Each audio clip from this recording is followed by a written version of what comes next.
Hey everyone, it's Jason, and welcome to Dungeonology Circe's Base. This is a expansion for the Dungeonology game. If you're not familiar with this, or you're checking this out, you can always go back, check out links in the description for the core game. Find out all that cool stuff. So I'm going to assume that you've already watched all that, or you know what this is if you're looking at the expansion. But what this is going to do is add 2 new bosses, and a new scholar to play us. We have Rocca the Fisherman, Leodana, and Circe herself. So we get some extra stuff there. That's really fun because the core game only came with 1 boss. Now we have a couple more to play with. Plus, you have an alternate character to play as, which can definitely make a game fun. The question could be asked, though, right off the bat. Can we add a 5th player? There's no board to play as a 5th player in this expansion. So if you buy this, could you do it? Possibly, but you don't have any of the materials to do it. You have to handmake your own stuff. But there's some other really cool stuff that also gets in here. We have 5 new clan cards, so we have more different variety of things we're trying to find versus just the 3 in the core set. We have a brand new trick set enchantment, plus a couple extra fate cards to help us out. We have, to go with our enchantment, we have some more interns, so that's always fun as well. We have 3 new panic cards, a general one and 1 for each boss. We're going to have some special manimal cards, which are unique to this expansion. We have a bunch of new tokens, some transformation tokens, some new portal and stair tokens, which we'll go over these. As well as we have a brand new set of tiles. So we have a new level 3, a new level 2, and a new level 1, and a new camp. So this has a full map set in there you can play as, or you can mix and match with the base game, or if you have other expansions that have stuff, to have a little bit of different stuff. Although it is generally expected, if you're going to switch, you could play switch level 2 on this for the core set level 2, or back and forth. You kind of have that option in there. And there's a couple of extra rules in there. But yeah, so basically this is more or less just, if you like the base game, this has more of what was in the base game. It is adding a couple of new mechanics with the transformation stuff and that, but it's not adding anything incredibly egregious to the game. So let's kind of take a look at what we have here. Just diving a little bit more. So there's a picture of all our different components. I'm going to keep stepping on these cards. So I'm going to go over each one of these in more detail as we look. But we have our new enchantments.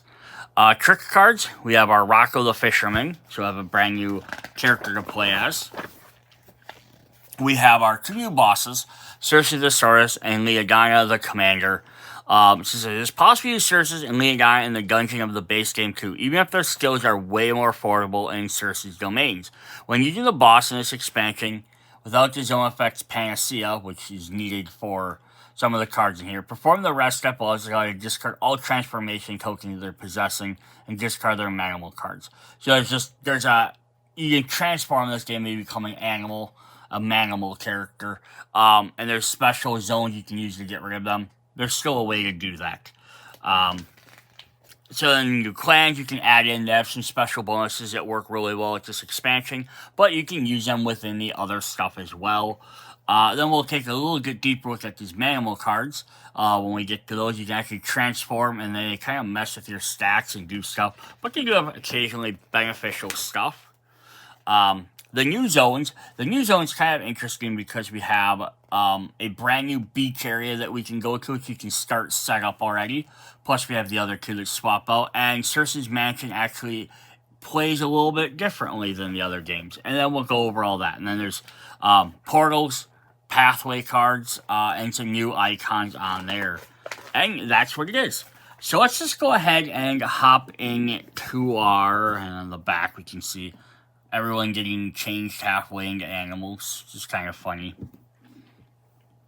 Let's hop into our characters and see what we have here. So we're going to first look at Rocca the Fisherman, since he's our new our new scholar we can play as. And I grab his miniature here, so we have Rocco there. He's carrying some squids. He's got a big giant acre. He's got a huge fish on his back.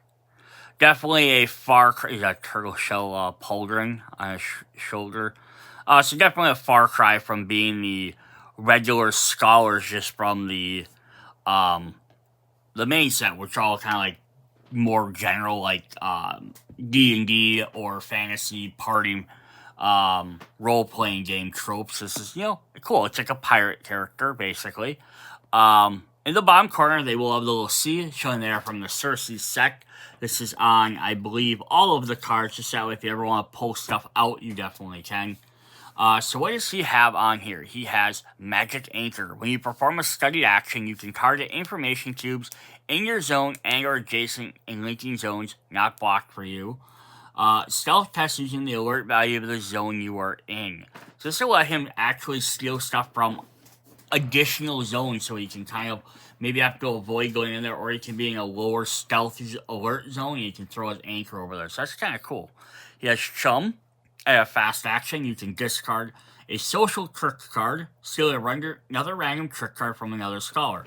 So it's always fun when they have ones that work with certain cards, because then it kind of makes you want to reshuffle your hand and find more things that way.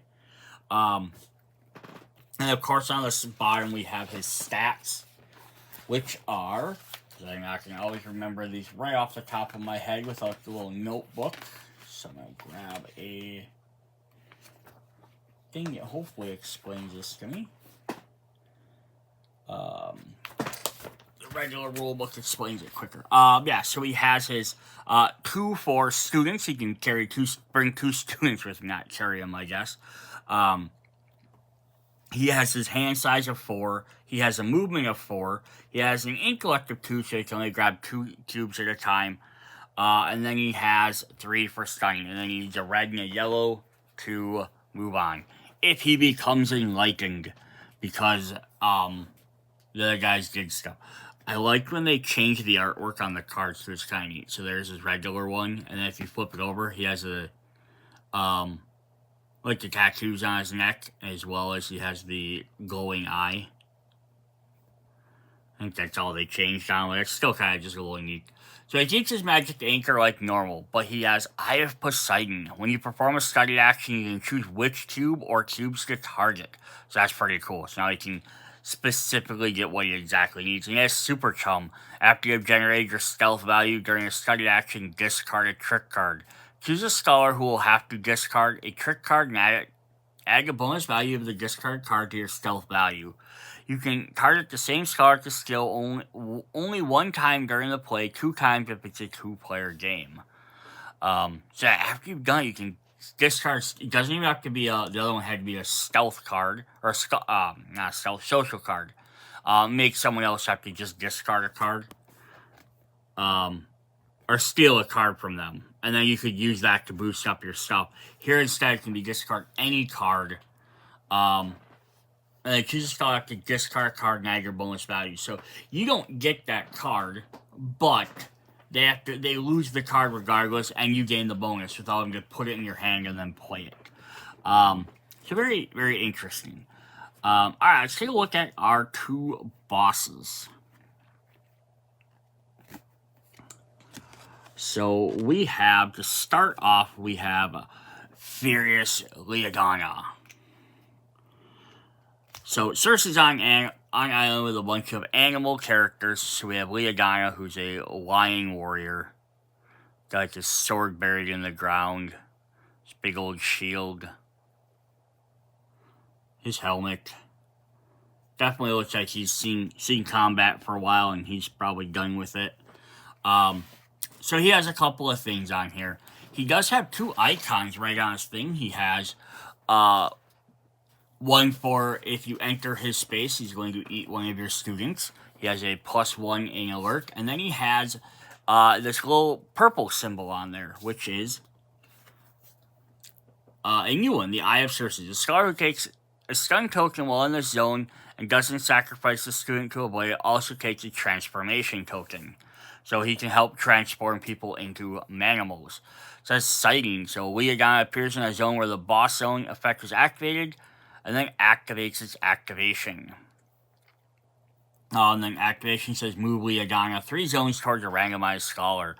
Each scholar encountered during this movement must either sacrifice, skilling, or take a transformation token. When Leodana stops, the first information cube in the zone he is placed in is placed on the slot. The leftmost slot is empty. So he places them on his character. So basically, he steals them cubes around so that you can't get them anymore. So that's pretty interesting. Let's see if the game says anything else about that.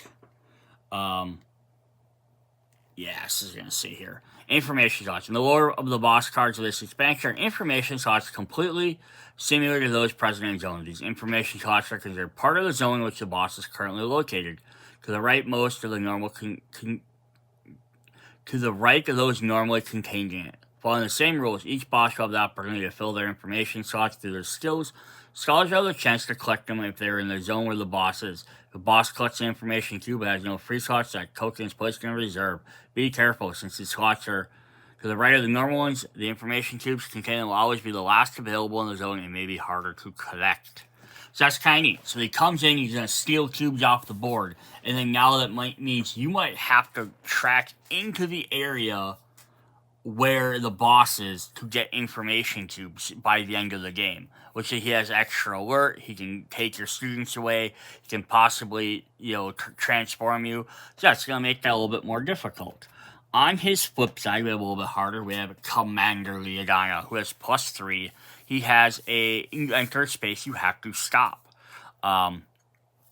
Settings the same. Activation. Move Leodana 3 zones without letting him retrace his steps. He stops if he cannot move farther without retracing his steps. Encounter. Each time Leodana encounters a scholar, the first information cube available in a slot is placed in his information slot. Then special. Leodana applies his modifier to the alert value of all zones adjacent and linked to the zones he is in.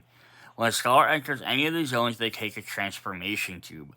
So he's going to force you to get transformation cubes even quicker, and he's going to have that +3 to everything. So he's watching all over everything. So yeah, he's the leader of the Lion Men, so he's definitely a fierce battler. Then on the other one, we have the sorceress Circe. I don't know if it's just gonna barely fit in there. So there's she. Let's take a look at her miniature. So there she is. She's riding on a lion. Now again, this is what's really cool. So if you're familiar with the Nova Eicus games, she has also appeared in Nova Eicus as well as Black Rose Wars. And she has 6 arms. 4 arms? Yeah, she has 6 arms. There's one in the back there. One on the lion down there. So yeah, she's appeared in the other games as well. So it's kind of like, again, this is like a prequel to those games. So it's kind of like, hey, they pissed her off at one point, and then she came back, and she still remained a full villain. It's just kind of neat. So she has the little orb on there, which means you'll draw, you gain an alert, negative alert whenever you fight her, but it's whatever it is. So it could be anywhere from 1 to possibly up to 5. Sighting. Appears in a zone where it's activated. Activation. Move Circe 3 zones towards a randomized scholar. At the end of her movement, the first information cube available goes into her information slot. Encounter. Randomized for each scholar encountered during activation. If it is a green or yellow, the scholar takes a transformation token. Red or blue, the scholar gives a random information cube to Circe and takes a transformation token. And if it is purple, Circe gives her first information cube and a transformation token to the scholar. So no matter what, you're getting a transformation token. You just might be the difference between, is that all you get? Do you get a cube or do you give a cube? So very, very interesting. On the flip side, she has Goddess Circe, she has +2. You enter a zone, you have to drop a cube. Sighting, when she appears in a zone where the effect was activated, then activates the tower. From now on, any information cubes dropped by a scholar due to her encounter effect or due to a troll Total Zone effect must be placed on this card if there are any free slots. Activation. Move Circe 3 zones without letting her retrace her zone. She stops if she meets a scholar or she cannot move further without retracing her steps.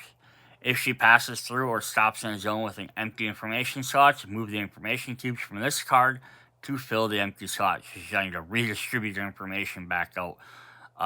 And then counter, the scholar drops information cubes. This scholar takes a transformation token. So this one is just gonna, this guy just put one right on her and there's no extra benefit for it. So yeah, very, very interesting there. Alright. So let's take a look at the transformation cards quick. And this mechanic, since it's a big thing. So we have these Manimal cards. They're going to say, venturing into Circe's domain, scholars risk being turned into Manimals by the sorcerer's slaves. There's no effect to the Eye of Circe and other skills on this expansion give transformation tokens. So we have the little piggy tokens that are red, look kind of like stun tokens. If a scholar has 2 transformation tokens by the end of the turn phase of any player, they are transformed and replace their scholar card on their noteboard with a randomly selected Manimal card. Scholar is turned into a Manimal. They randomize, place a scholar card with a Manimal card. Features the information cube indicated on the card. I'm going to skip down to here. Once a Manimal is selected, you may use either the male or female side as they are identical. If the Manimal card is indicated by the randomizer card is not available, keep checking. So on the bottom of the card, they're going to show a symbol. So if you randomize for a green, you have to take the pigmen. If you get purple, you can choose which one you want. And then one side's a male character, and one side's a female character. The exact same stats. A scholar turned into a Manimal is still considered a scholar for the purpose of all game effects. Scholar continue to play with the Manimal card following the instruction on it until they get back to normal. Scholar may not benefit from the exalted status since they're basically being replaced. When turning into a Manimal, 2 things happen at the beginning of each of your turns. First, if you have a number of stun tokens equal to your stamina value, don't rest. Instead, discard all your stun tokens, draw a Jinx card. Second, discard transformation token. After doing so, if you don't have any remaining, discard your Manimal card and replace it with your scholar. So, the first thing you're going to do at the beginning of your turn is, if you have stun tokens, you're going to discard all of them and draw a Jinx card. Secondly, you're going to always discard a transformation token. You had 2 of them, so you have 1, so it's at least 2 turns before you'll automatically transfer back. But there's nothing to say you couldn't gain more during those turns. And it does say, if has 2 transformation tokens, there's nothing to say you couldn't gain more than 2 transformation tokens. And let you get back normal is using a new Panacea zone. Just take a look at that really quick. We have this here. So Panacea is an action, little potion out, heart potion out there. Discard all your stun tokens. You may also discard your transformation tokens and or discard your Manimal card and replace it with your scholar if you are a Manimal. So at least bare minimum, you can use these to heal. If you don't want, you're not using the transformation stuff, or you're not transformed. But you can also use it to discard your Manimal. It says you may. You don't have to. There might be reasons why you want to keep them. So let's take a look at those cards since they transform you. So we have the Pigman, who has, they get a +2 stealth value. So that's kind of nice. So that's one reason to change into them. But now on the bottom here, you'll see they can't take any students with them. They have 3 movement. They have 3 hand size, 1 movement, 1 intelligence, and 4 stun. So you're going to take harder from the stomach. You only take 1 cube at a time, and they can't have any students anymore. It says Insatiable. When you take this card, you also take a number of transformation tokens equal to the civilization information cubes you possess. So again, you can have way more than 2. When you're trying to collect civilization information cubes, you get Divinity 2, which means you can draw a card and add that into your stun. So basically, if you're a pigman, you can get a lot of civilization tokens pretty quick. And there's just the female side. And we did 2 copies of these cards. So that way up to 2 players can each be transformed. We have the Jackass, who gets a +3, who has Greedy. When you take this card, you also take a number of transformations equal to your riches. When you're trying to collect riches, you get a +2. And you'll see he has different stats. So he still has 0 students, but he has 2 for hand size, 3 for movement, 1 for divinity, or 1 for information cubes, and 3 for his stuns, his stamina. And there's the female version. We could become a Roosterman, who has 3 stealth bonus and seer. When you take this card, gain number equal to your worship. And when you're trying to collect worship cards, you gain 2 divinity. And he has 3, 3, 1, and 2. So he can have a lot more cards in his hand versus some of the other guys, but he can't take as much damage.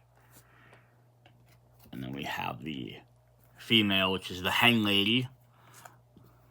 The Jackass any different? It was. The Jackass became Jenny, and Pig Girl, Pigman, Pig Girl, Jenny, and then Hen, Roosterman, and Hen Lady. Then the last one is Dog Guy. Has +2, he has Guard. You get 2 equal to your militia, and you get 2 for divinity. So each transformation kind of has a little perk, because if you have a lot of one, you're going to be stuck in that form a lot longer. But on the other hand, if you don't have many, it's going to really help. You might turn back, or even might, if you need to collect more quicker, you might just need to go to an area of rest and get rid of all of your tokens and transform, rather than waiting. You guys go to the Panacea and get rid of all of them at once. It's not a big deal there. But, yeah, the fact is, it'll help you actually collect these types of tokens a little bit more. It's kind of the idea of, like, hey, they're going into that village where that person is, or that cult, that creature's at. They can kind of just walk around with them, and they can get more information on, like, kind of that same type of creature, is the idea. He has 3, 2, 1, and 3. So, yeah, very interesting. And on the other side of Dog Guy, we have Dog Gal, who's more like a wolf versus a little pit bull thing. So, yeah, that is pretty cool there. That's some really fun stuff. Alright, up next we have our clan cards. So we have some brand new clan cards we can play as. So we have the Leonon guards. So these guys have 28 points you have to get to. But then they also have their pluses and minuses, a lot more different stuff than the other ones from the base game. We also have some special effects. If you have the purple star there, you get +5 points at the end of the game. And then if you are -5 points if you're still a manimal at the end of the game. So it's kind of neat. They get extra bonuses if you have certain things or don't. So they're just kind of making them a little bit different than the core. Here we have the Greedy Donkeys. But now all the rest of these, so this guy takes 31 to be able to do. But you get +5 points if you're a Jackass or a Jenny. The Egg Readers, who get you +5 points if you are a Roosterman or a Hen Lady. The Wild Pack, +5 if you're a Dog Guy or a Dog Gal. These go up to 35, some high ones. The Corset, I don't believe had any +3s in there, so that's very interesting as well. And then the Philosophers of the Rhine, +5 if you're a Pigman or a Pig Girl.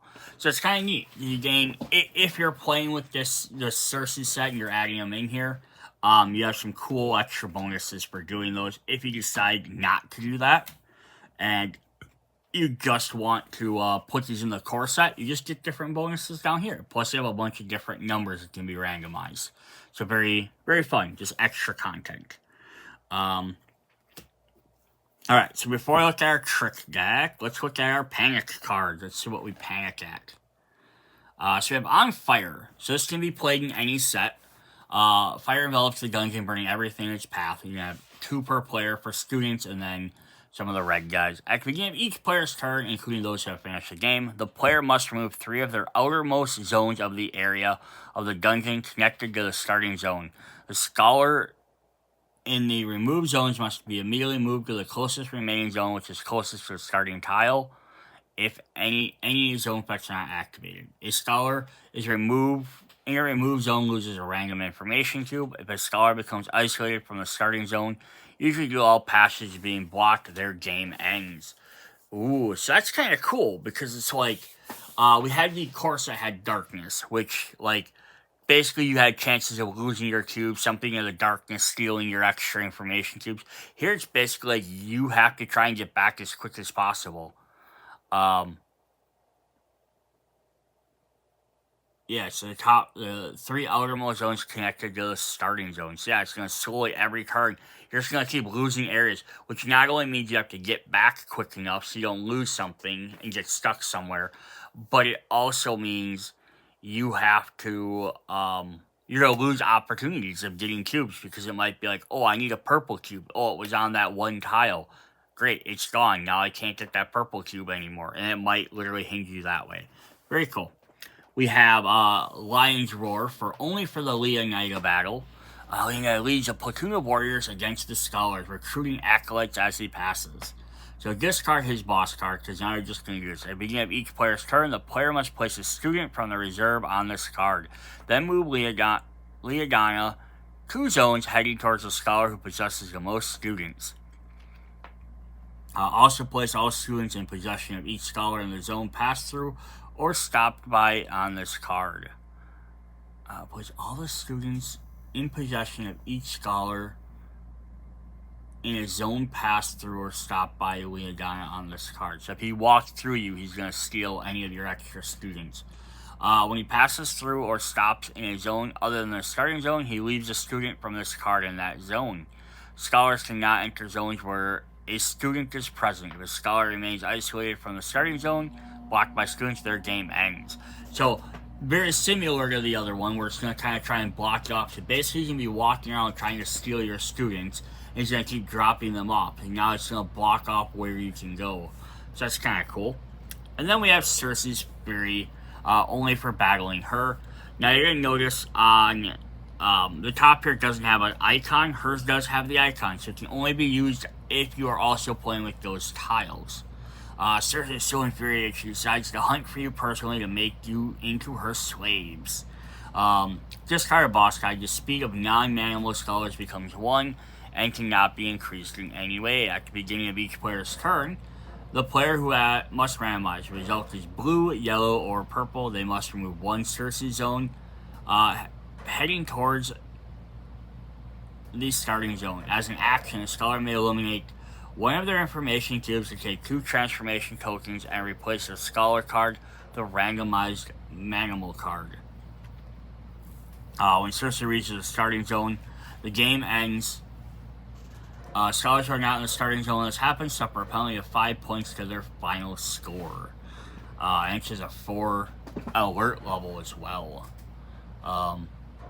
Yeah, so that's pretty crazy. So again, it's all about like removing or blocking zones off. So these are kind of interesting panics at the end of the game. And the idea, I think, is you might want to turn into an animal because then you can gain some extra movement. So the movement is the 3rd one on here. So you could end up with 3, 3. If you're a pig man, it's still 1. Dog guy would be 2. Rooster man would be 3.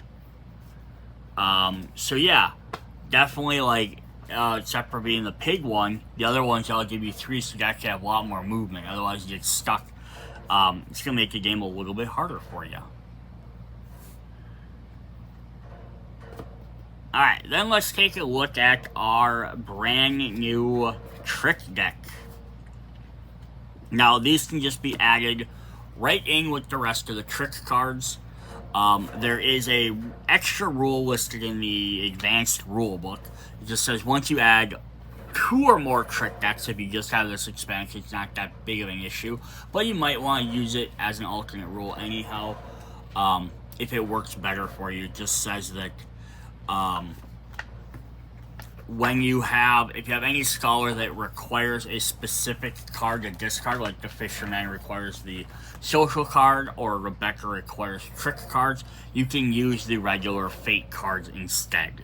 Just because once you start adding too many extra cards, it's going to make it harder and harder to get those cards. It's a neat way of doing it without having to be, oh, if I want to play enchantment, I have to take out one of the other ones. Although you can obviously do that as well.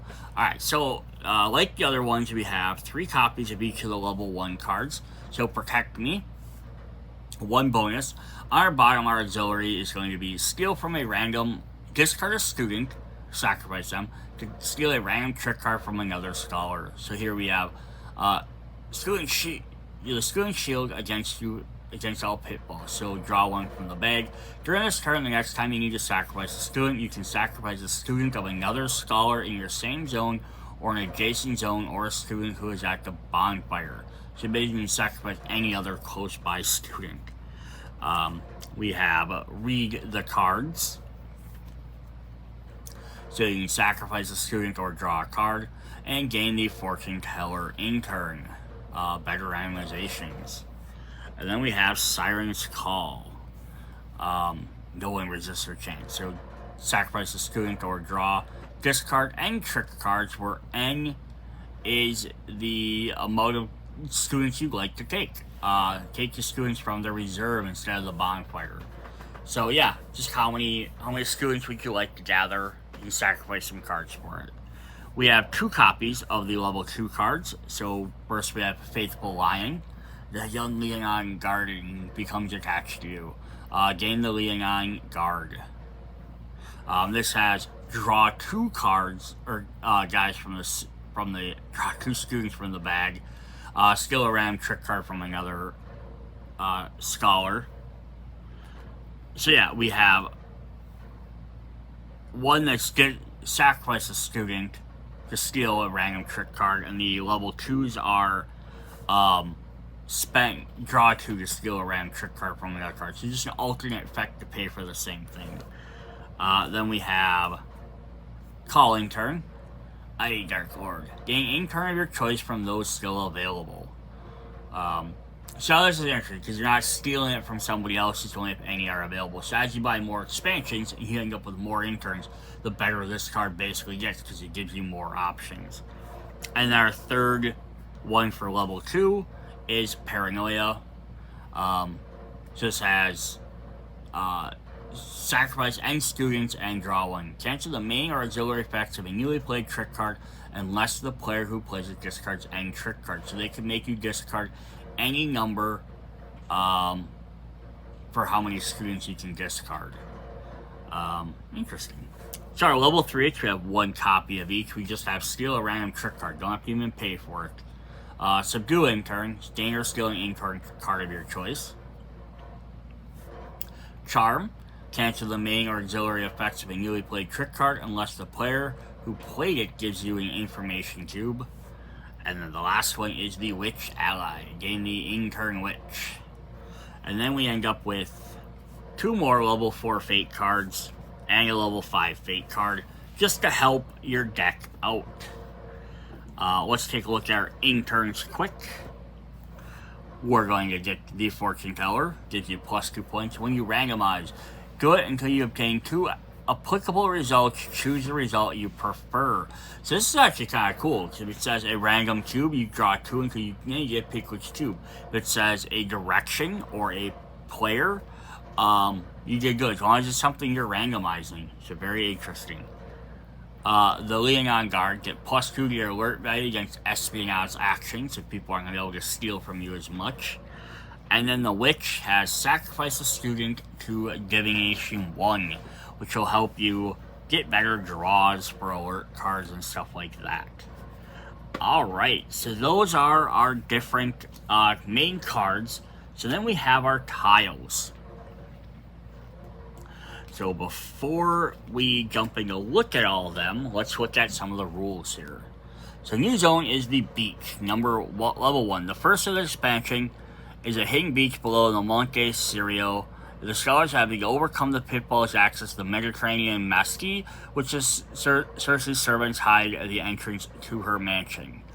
So alternative step, the beach can be used in 2 ways. Either following the base rule games, randomize it, you just go from your starting area and then you draw random cards. Or placing the whole beach before the starting game, thus following the setup instructions of the image at the right. The alternative step is recommended for your first time in order to better assimilate new zone effects. So yeah, so you can basically set it up as your 6 tiles and then your starting zone. And kind of have a map where you need to go. I think that's a really neat way to do a beginning of the game. And it does add to the fact that there's more areas that are blocked off on the sides. There's like one path on each direction. But that's just a very cool way to do that. Just that way you kind of have a pathway to which direction you want to go. For level 2, the Mediterranean Mesty, beyond the beach there's a thick Mediterranean Mesty, here a hidden clan of the mammals who serve the sorceress. Unveil the secrets of this place allows you to find a secret portal to give access to Circe's mansion. Or Circe's mansion is a wonderful place on the top of Mount Circe. The more you succeed access risks being transformed forever into manimals. During the step, Circe's Bay expansion, search for Circe's mansion tile, Zone 3, number 1. Place it face up on the table. This is necessary because the zone contains the arrival portal effects. So we'll get those in a minute. So interchangeable 4s. The Mediterranean Masties, so level 2, can be used instead of Gaia's Sanctuary, which is level 2 of the base game. This particular is helpful if you want to play the base game material, but only using one of the bosses of this expansion. Similarly, it's possible to replace the one from this set with Gaia's Sanctuary to play a dungeon with different effects when using the different options. So basically, say if you're going to change it, these things work a little bit differently. Each time a zone containing a portal effect is placed, a stair token is substituted instead, and vice versa. Every time you enter Gaia's Sanctuary zone is containing a stair effect, place a portal effect. So they do give you a bunch of these extra tokens. So if you're playing with one or the other, you're just replacing the token on the board to go with the one that works for the expansion. So now, there's one thing to keep in mind with this is these aren't 100% interchangeable. Now, that would have been really cool to be able to be like, oh, I can just mix all of, like, just per the game rules. Not saying it's your game, you can't do what you want, but per the game rules, you're not supposed to mix this level 1s with the level 1s from the other game, or 2s and 2s, and just have more tiles to select. Obviously, you could try it. It may or may not work very well, depending on abilities or skills, because like if this one has stuff in here that works towards the portals and stuff that work towards the level 3s and things like that, it's just going to make it harder to get it if you don't get those effects, basically. But yeah, so basically you can just switch out level 2 with level 2. You can't even switch level 3 with level 3, technically. So you couldn't have the beach, or you couldn't have, ideally, you're not supposed to have level 1, level 2 from the base game, and then Circe's Mansion. Could you do it? Yes, you could, because you could add these portal tokens instead of stairs, and do it that way, like I just said. It's definitely a doable thing, but that's kind of up to you. So we have a couple of things here. The dungeon, including Dungeonology core game, has 3 different floors interlinked by stair effects, creating one large single area. The dungeon in this expansion are divided into 2 floors, level 1 and 2, creating an area interlinked by path effects, and a separate area detached from floors 1 and 2, reachable only through portal effects. So you can't just walk from area 1 through 2 into level 3 in this. You have to go 1 and 2, you can go back and forth, though. Problem, get to 3, you have to use a special portal. So these portal effects. Different effects allow for movement to different dungeons. So if you step on this icon, it says random or action randomize N. Then if you have collected all the information cubes on the randomized card, move to the zone containing the arrival portal, placed in the zone if not already placed. Then the arrival portal, different dungeons and areas can only be reached through portals. Effects such as teleport or secret passages do not allow you to move from one area to another. They can move to different linked zones, but not to areas. This expansion is only one zone containing the arrival portal. It must be placed face up on the table. Movement. By spending one movement step, one of the zone, a scholar can move to any zone of a different area containing the portal effect. Then we also have paths. If you're a first scholar to enter a zone with a path effect, choose an adjacent floor in your glossary, so you just, whichever floor you're going to. Draw a zone tile from the top of the face down draw pile and choose the floor level. Link them chosen side. So it's the same as stairs, except instead of stairs, you're using paths in this game. Place the path token on the matching passage between the 2 tokens, the red arrow pointing towards the new floor. The new zone tile, once placed, has a matching passage with other zones at different floor levels. There are passages allowing connecting, put a wall token on those passages. Scholar crosses a passage marker of the path token in the direction of the red arrow. They must randomize and apply the effects on the path card. So they have special path cards that will do different things. So some of the zone effects we're going to come across. We saw the Eye of Circe before, which gives you it takes a stun token in the zone, doesn't sacrifice a student, takes a transformation token. The Rich Draw or Poor Draw. A scholar who is in a zone during their end turn draws any additional trick cards or draws less trick cards. The Hecatomb, the Four Skulls. Scholar enters zone, sacrifices all their students, and then no trick. Scholar enters zone cannot use the trick card's main effects. You still use the boost and the auxiliaries. Circular icons are voluntary actions. We have the Bivak, which are the tents. From the rest phase without moving, we've had these before. In Circe's dungeon, it appears with a red or blue background, can only be used to have colors of the same cube. In the core game, it was only green and yellow, so this kind of adds some different, more challenging ones to get to. And then we saw the Panacea action before. So that is what we have. We are also going to get some zone effect and reminder cards on here as well, to keep track of those. For our path icons, which we will have our little tokens there for them, we'll have 2 copies of the path cards to help keep track of these. So what do these do for us? When you pass through a passage containing a path token in a direction of the red arrow, randomize. Green, discard a random trick card. Red, take a stun token. Yellow, draw a trick card. Blue, gain a student from the reserve. Purple, collect the information cube on your zone when you end your movement there. Yeah, I think the idea is just kind of be like you might get confused by going through these paths as opposed to going through a stairway. Alright, so let's take a look at all of our tiles. Alright, so we saw our camp here. We saw our base game. We had a ship that we came on. So that is that. We're going to run through the end of these. We have our campsite. So it's going to have the little trophy in there show what expansion it's from, as well as whether it works with certain bosses. We have one side here, so there's a little L shape, which has Divination 1. We have a boat on the other side, which just goes kind of L the other direction, which makes you draw less cards. That's our new one, draw more cards, sorry, our rich draw. When we get to this one in the middle here, we have a little bridge to cross over. Gets us a couple, or different path up here at the side, just one side there, I guess. I thought these were other pathways. That might be a pathway up there. But yeah, path token there, as well as a Circe icon. The other one, we have another path icon. So this is basically just leaving the shore, and now we're pathing in to the other areas. Now when you leave this area, you're going to go into the path, and maybe it'll kind of confuse you, or you're going to get a reward. It only happens if you go that one way, so it's every time you re-enter it. So if you go back to the camp for rest, and you come back, you're going to get that again.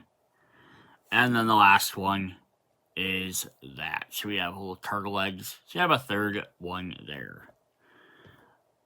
Alright, so then we go to our level 2s, which are the camps. So we have a little wine in there as a panacea to heal yourself. Has the portal for 2. So this will send you to the portal. So if I grab this one here, this is 3, number 1. You'll see the little other side of the portal icon to begin with. It's just going to have one of those. Here we have like a well, so this is a divination. Now, some of these are colored. So it's interesting that those are only going to be in effect. It doesn't state this in the book for some exact reason. But the colored ones can only be activated if you have a cube of that color. I think that's a really fun thing to add to the tiles as well. And then we have some like this. We have a teleport for blue. We have like you enter this one, you have to discard a student sacrifice only if you have a blue cubes though. And then we have like the boss icon. We'll be jumping to the next one. We have the camp the camp here for the dogs, which have the red tent in there and a Circe's icon.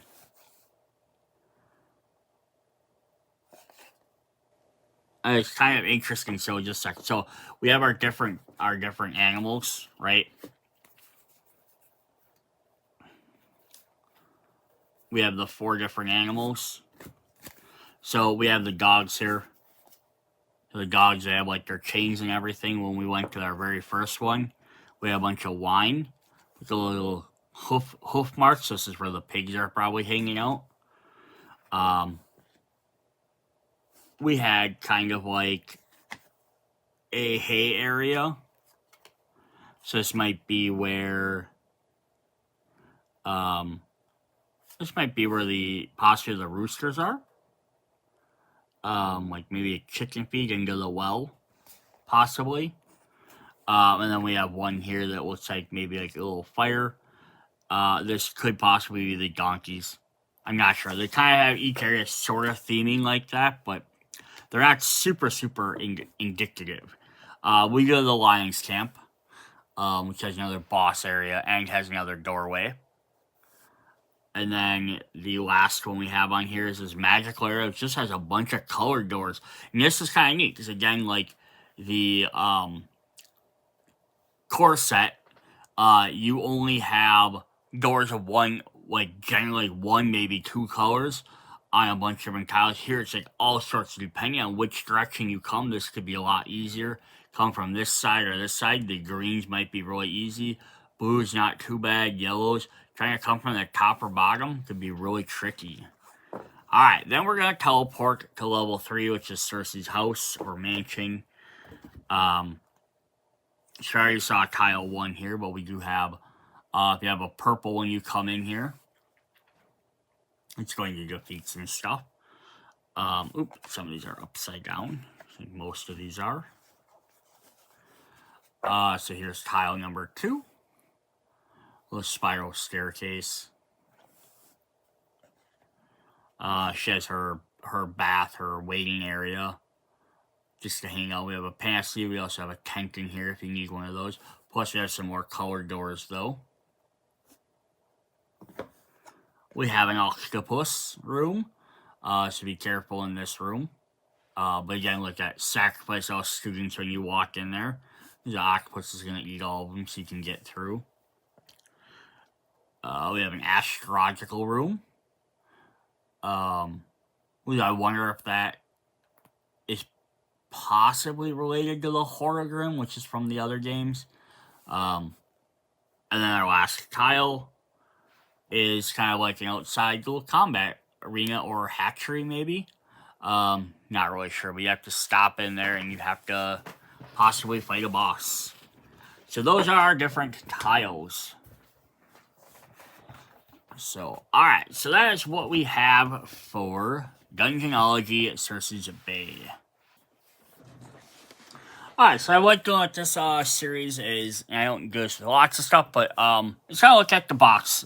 So we have a spot for all the tiles. Here we have all of our oversized tarot cards. Underneath that, there's a spot for the 3 interns.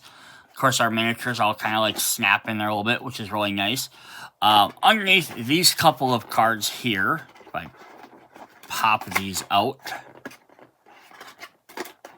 And this is one thing I don't like. I've said this in other videos. I don't like when they don't have, like they have a big gap right here to grab stuff, but that only helps you get so many of them. We have our tokens down there.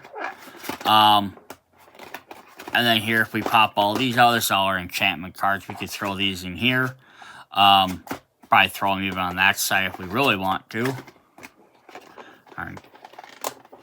And look how hard these are to get out. That's what I don't like. And that's the thing is, now I'll sleeve all my cards, and there's probably enough room up and down to sleeve. There's also a little gap in there if you want to put some, just drop your tokens in there, I guess. But yeah, so there's, I don't like that I have to try and pull them out, which I usually end up taking this stuff out and putting it in its own box. But you might be asking, why are there such big gaps in here left?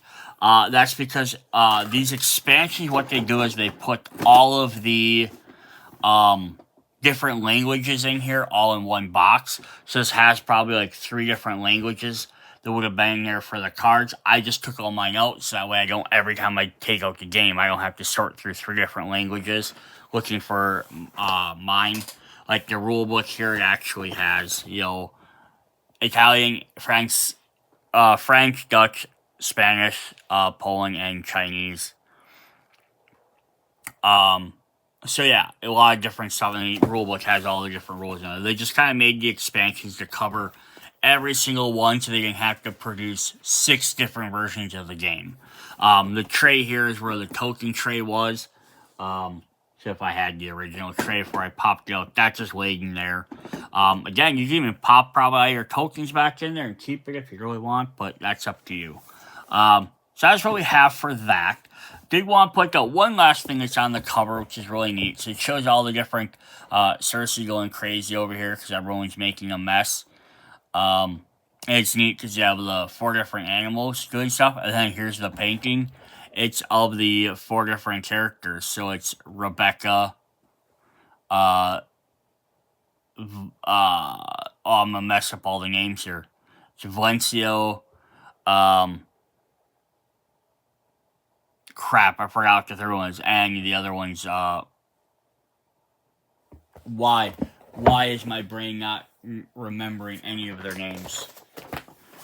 It's Valencio, Rebecca, Sophia, and who is the last character, and why can't I think of them?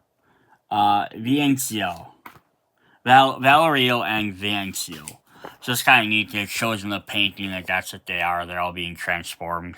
Nice and clean, and then they made a giant mess and they became animals. So that's kind of fun. That's what we have for Circe's Base. If you're looking for a fun extra addition to the game, new character, new panic cards, new trick school, just everything's new. New area to play completely. If you want to play a completely new map, again, you can kind of mix and match them a little bit. I don't know if you can, again, sort them all together and do it. It might not work, especially the starting area might not work that well.